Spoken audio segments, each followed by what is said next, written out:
when you realise that life is not even about you, and you grow a sense of knowing that God is with people, and you know that He was with you, and you kind of lost it, maybe along the way, and you kind of realise that that was a moment in life where you were getting pulled towards attractions, and your natural instinct was not even attracted to it because you'd been forgiven by the Holy Ghost. It's like Jesus is so true. He's so real. Like, not many people have encountered a greatness, so they will always stick to the doubt. Like, oh, I'm skeptical, you know. But when they start truly finding those little reasons that added up to maybe it could be true, it's because God is trying to work within their heart, right? So basically, Todd White nails it all the time in prophecy. He's literally a talker from the Holy Ghost, because his experiences with the Holy Ghost. He knows who the Holy Ghost is, because it's a natural instinct and a feeling that the Holy Ghost is naturally around him. So his persona is attracted by other people. Maybe people can be intrigued by him because of his energy that the Holy Ghost is providing with him. But also people are going to be offended by him because they don't understand it. But the Holy Ghost is already on it. The Holy Ghost is like, excuse me, don't be looking at my disciple like that. And they get judged immediately.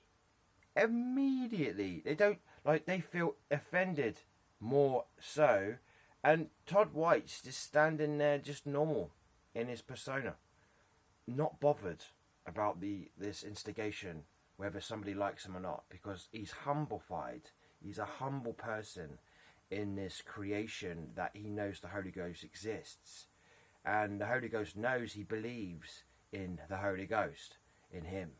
So where the Spirit of Christ dwells, where the Holy Ghost is rampant, is a dominant spirit, as he's once suggested on Christianity Lifestyle on his YouTube channel. When he said, don't let the devil play you like a puppet, because he gets a lot of people turned in their mind and offended, and, you know, like turned down and like approached, and always asking questions, keeps people chatting and gossiping and shit all the time, makes people angry and frustrated and under attack, yeah. But when the Holy Ghost interrupts, it has to flee. It can't do anything but either poke at somebody and go, oh, I don't like you because you're different and you're like, you've got something that I know. Or there can be, like, I know that's good and I don't have that, you know. Or there can be against you. Like, seriously, like, offended to the point where you don't even understand them, you know. You can't understand them because the Holy Ghost is protecting you from it. And also you don't have a spirit of fear around you because you are holy, because you're not doing any sins and you're actually praying to the Holy Ghost, yeah. There's all these little aspects you've got to do to become powerful. And then the devil can't come nowhere near you. And the devil exists, mate, yeah. He hides. He's like, he's got this little oracle phone, like, behind a curtain, and he's literally hiding. He shits himself all the time, mate. He shits himself because of the Holy Ghost. He's not allowed in heaven. He's a defeated foe, and all he wants is to take down this creation because it is one of the masterpieces of his work. But he has to exist. He can't just get rid of him because it won't produce the love that he needs from the agony that people suffer.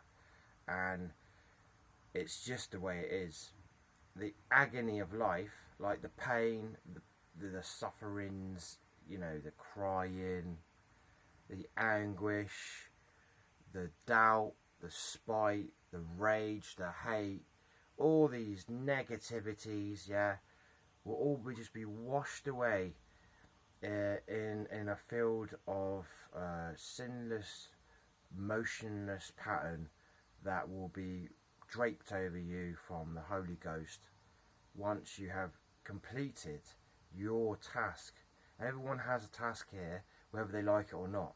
They have a destiny and the devil is waiting to snatch it off of you. So be vigilant, be careful, and take your time with things, and take a good step back and listen, look in. Sometimes you have to be a bit sober-minded. You can't always be drunk or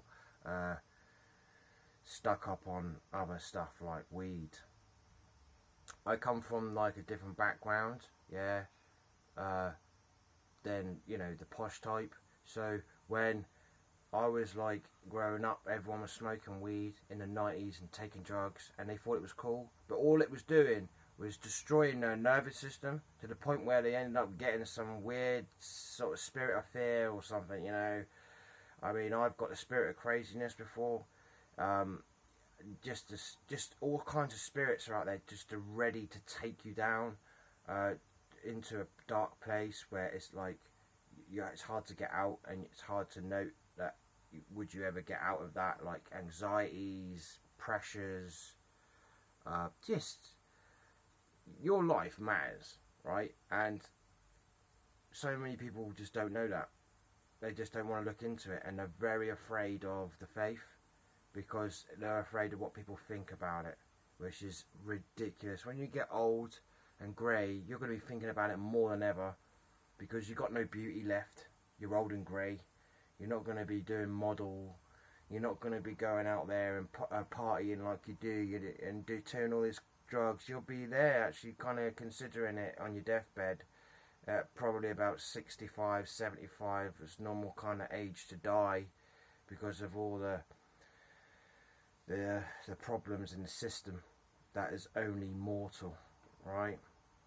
So let's think immortal for once and be humble for what we got and pray about it. Give our love to the Lord because he loves us all, and he goes away to prepare this place for us, and no one even knows apart from reading it in the Bible, which all it is a great place that people think is just like a spirit of somebody just telling a story that it's a nice thing to know before they close their eyes. It's not. It's an actual place. Heaven is like a massive planet similar to ours but much bigger. Yeah, it has very similar qualities to this earthly space, but it's just a different realm in a different place in a different dimension, and it's more better there. You can fly, you know, these things are real. It is like imaginary story. It's not fake. Like, we are spirit beings. We are not fleshy beings. We are spirit beings having a fleshy experience, a human experience. Spirit beings warped into flesh having a fleshy experience. That is it. And then we go back home. That is it.